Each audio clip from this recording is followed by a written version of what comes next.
Sekarang ni tengah hangat diperbincangkan di platform media sosial yang Warga Indonesia mula rasa resah apabila banyak tanah mereka di Bali dikuasai orang asing. Penegakan hak atau perilaku tidak bisa diterima. Jujur ini memalukan banget bagi masyarakat Bali ya, karena dulunya kita terkenal akan potensi wisata alamnya, sekarang malah masuk kategori destinasi wisata yang tak layak dikunjungi. Ngerasa didiskriminasi sebagai turis lokal di Bali. Aku juga pengen cerita pengalaman aku didiskriminasi pas lagi liburan di Bali.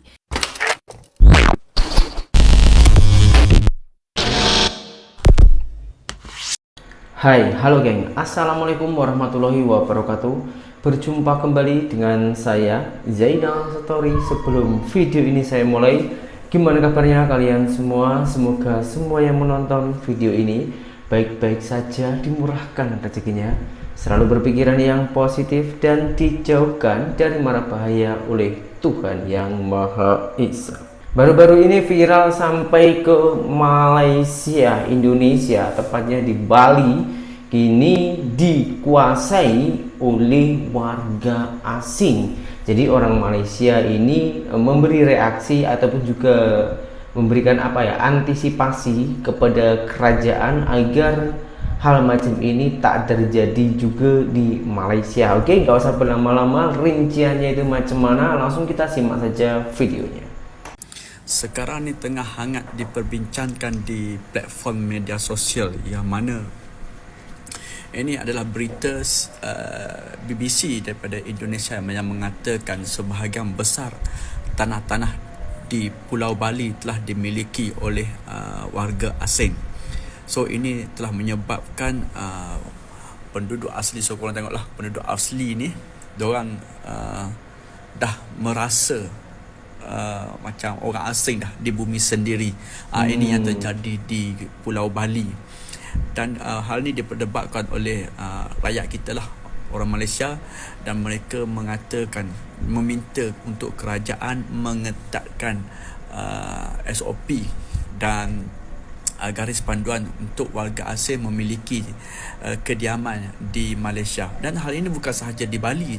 Kalau kita lihat pun di Phuket, di Cebu, Filipina, dan di Maldives sendiri pun memang dah berlaku benda ni, sama macam apa yang berlaku di Bali sekarang.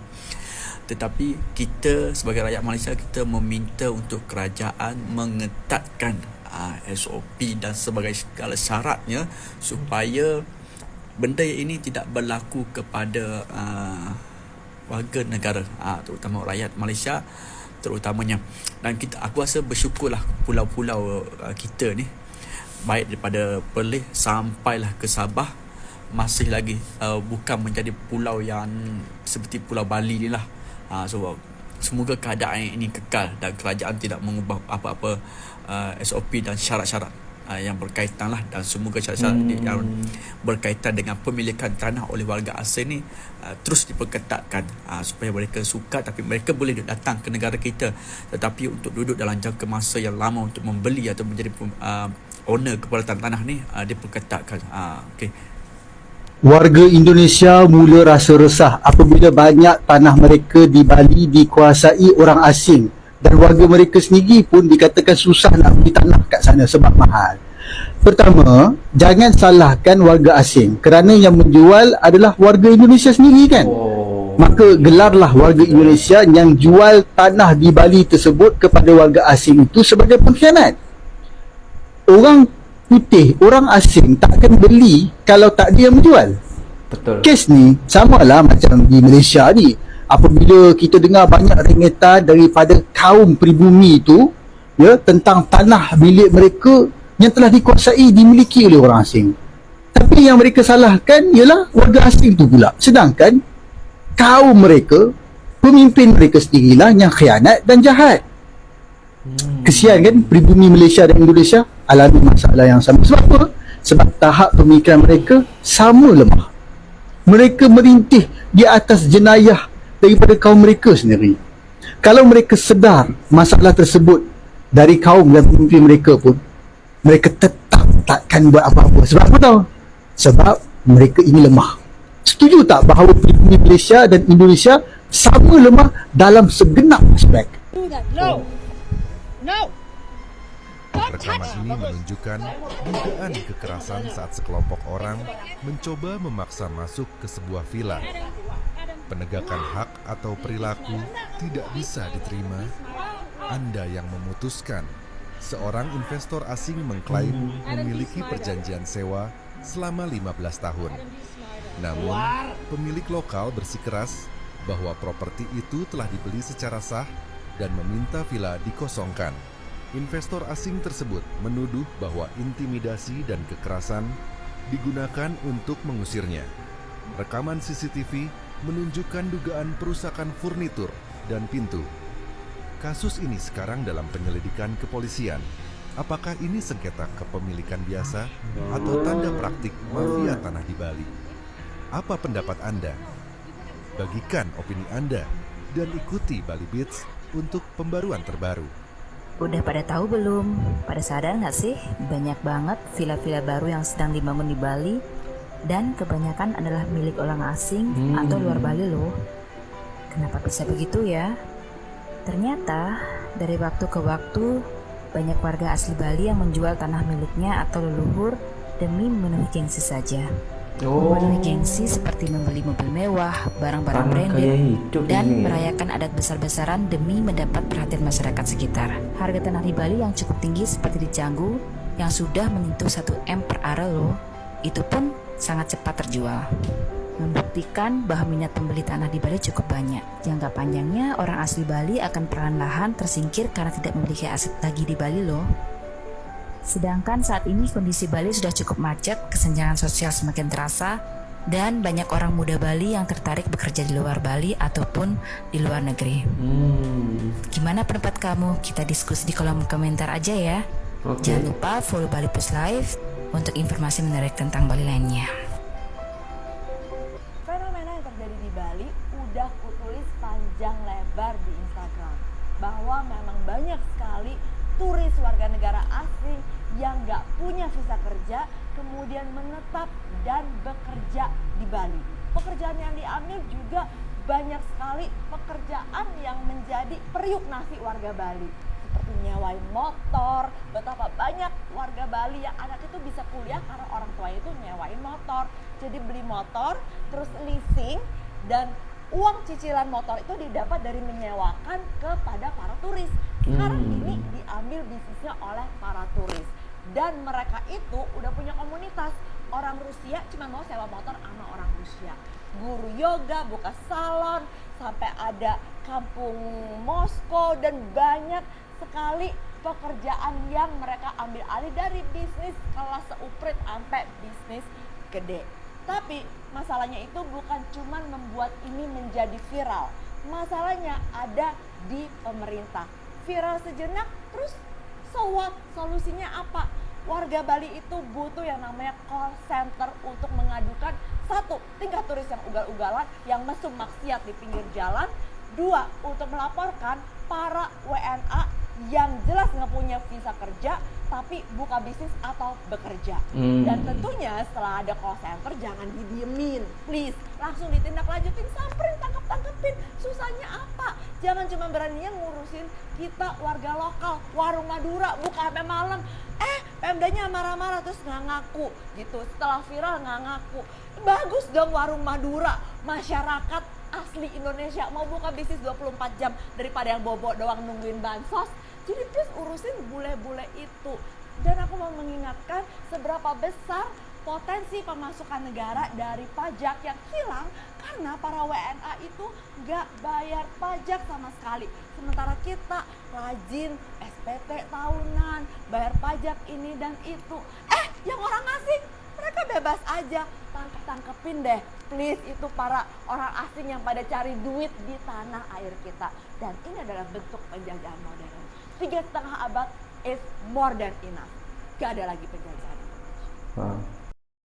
Wow, hanya karena gaya hidup, geng, warga Indonesia yang berada di Bali itu rela menjual tanahnya kepada warga asing yang tanpa ada dokumen ataupun yang menyalahi aturan ya. Jadi kita juga tak boleh menyalahkan warga asing karena sebetulnya puncak ataupun sumber permasalahan ini itu di warga kita sendiri.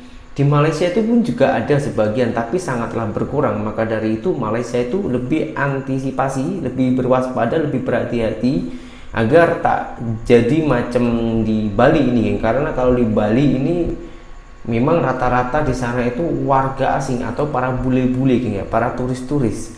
Setelah turis dari luar negara pergi ke Bali itu tak mau balik. Karena kenapa? Karena di situ mendapatkan peluang untuk mengembangkan bisnisnya ataupun memulai bisnis di situ, geng. Contoh macam villa-villa yang begitu banyak, begitu megahnya itu milik warga asing. Kalau hal-hal macam ini dibiarkan, semakin lama Indonesia ini akan dikuasai warga asing. Yang Bali itu menjadi sorotannya para turis dulunya. Nah, di video berikutnya kini ada cerita ataupun pengalaman ya. Pengalaman orang pribumi Indonesia yang diskriminasi di Bali. Ini orang Indonesia sendiri didiskriminasi di Bali. Oke, videonya itu macam mana? Kita simak dulu bersama-sama.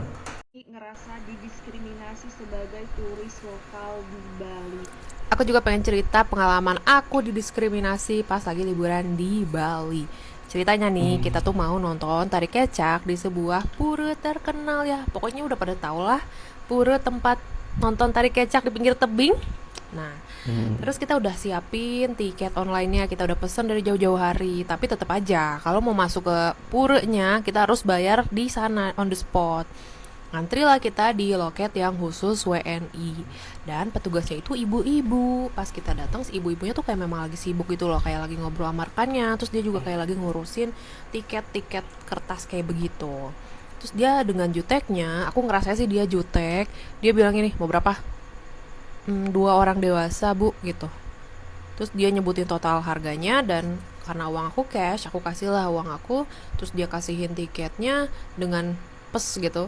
Terus karena uang aku kembalian, dia ambil uang kembalian dari tumpukan uang. Terus dia lemparin dari jarak 30 cm ke meja tuh, dia lemparin kayak pek gitu. Terus aku di depan loket tuh aku bingung, kayak bengong gitu, kayak lagi mencerna apa yang terjadi. Kayak ini beneran uang aku dilempar gitu. Kayak ini seumur-umur baru pertama kali aku beli sesuatu terus kembaliannya dilempar gitu. Tapi karena waktu itu vibesnya lagi liburan, kan kita pengennya happy-happy ya, sama kayak Karita gitu. Jadi udahlah, bodo amat lah dia kayak gitu. Yang penting kita udah dapet tiketnya gitu kan. Cuman kayak disayangkan aja kok pelayanannya kayak gitu, padahal kita bayar dengan harga yang lumayan gitu kan. Ya udah, terus next pas kita lagi ke Ubud Art Market. Nah, kita lagi lihat-lihat baju, dan suami aku tuh tertarik sama satu kemeja. Terus aku tanya lah ke si ibunya, bu ini berapa? Terus kata si ibunya, oh ini harganya 280.000, katanya gitu kan. Oh, terus aku nanyakan suami aku mau nggak gitu. Terus suami aku tuh kayak nggak suka-suka banget sama si kemejanya. Terus akhirnya kita bilang lah, bu maaf ya kita lihat-lihat dulu.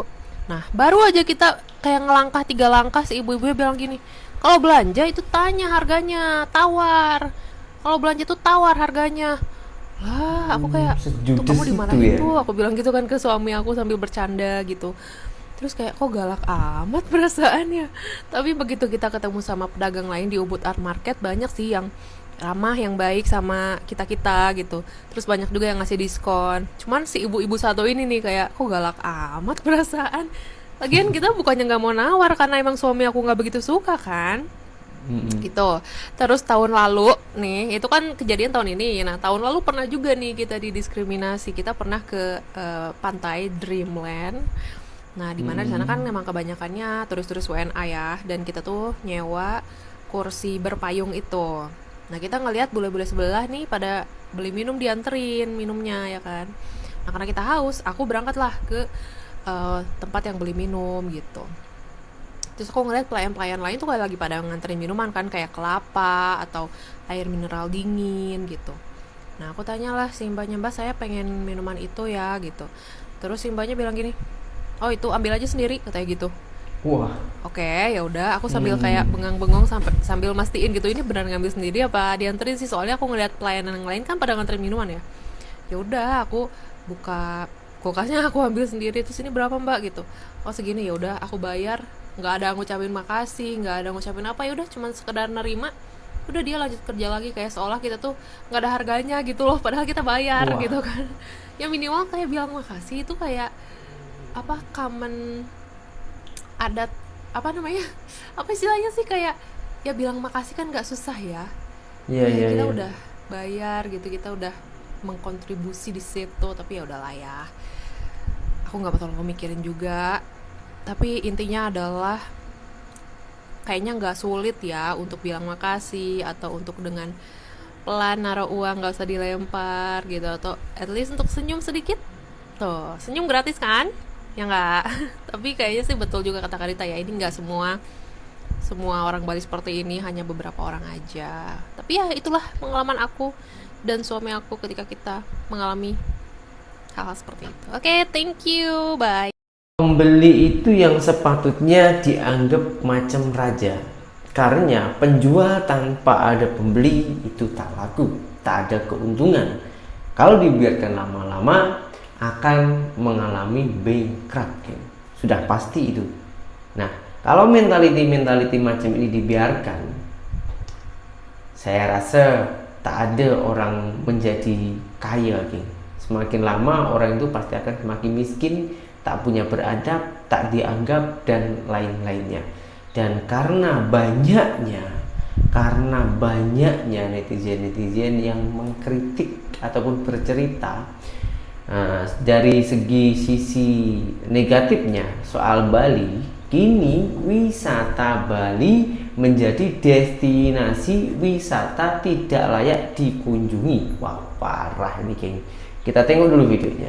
Kok bisa loh Bali jadi destinasi wisata yang tak layak dikunjungi tahun 2025? Jujur ini memalukan banget bagi masyarakat Bali ya, karena dulunya kita terkenal akan potensi wisata alamnya, sekarang malah masuk kategori destinasi wisata yang tak layak dikunjungi. Dan buat kalian yang belum tahu, ada 3 penyebab hal ini bisa terjadi. Pertama, kemacetan di Bali Selatan. Kalau kita tarik korelasinya, sebenarnya ini turunan dari overtourism sih ya. Dan kalian tahu sendirilah gimana macetnya di kawasan Denpasar hingga Badung. Serta tidak menutup kemungkinan daerah Tabanan dan Gianyar pun juga bisa terkena imbasnya. Lantas, demi menyelesaikan permasalahan ini, pemerintah daerah tengah berupaya membangun LRT atau Light Rail Transit yang akan menuju ke beberapa titik. Lalu penyebab yang kedua yaitu overdevelopment alias konversi lahan yang berlebihan. Yang istilah Bali ini lebihan mandap cari Dan kalaupun aktivitas ini dilarang, masih sangat sulit ya, karena profesi petani di Bali itu masih belum menjanjikan. Apalagi dulunya di kawasan Badung itu sangat terkenal akan lahan sawahnya. Tapi sekarang para tamu atau wisatawan malah menikmati view motor dan mobil aja. Meskipun belum semuanya berubah menjadi bangunan, tapi alangkah baiknya jika overdevelopment atau kelebihan pembangunan ini diminimalisir dengan moratorium atau pembatasan pembangunan yang diwacanakan oleh Pak Luhut Binsar Panjaitan. Serta penyebab yang ketiga yaitu pengelolaan sampah yang belum memadai. Ya ini sih subaseng heran raga ya. Apalagi kebiasaan masyarakat Bali untuk mengelola sampahnya dari rumah itu masih belum berjalan secara optimal.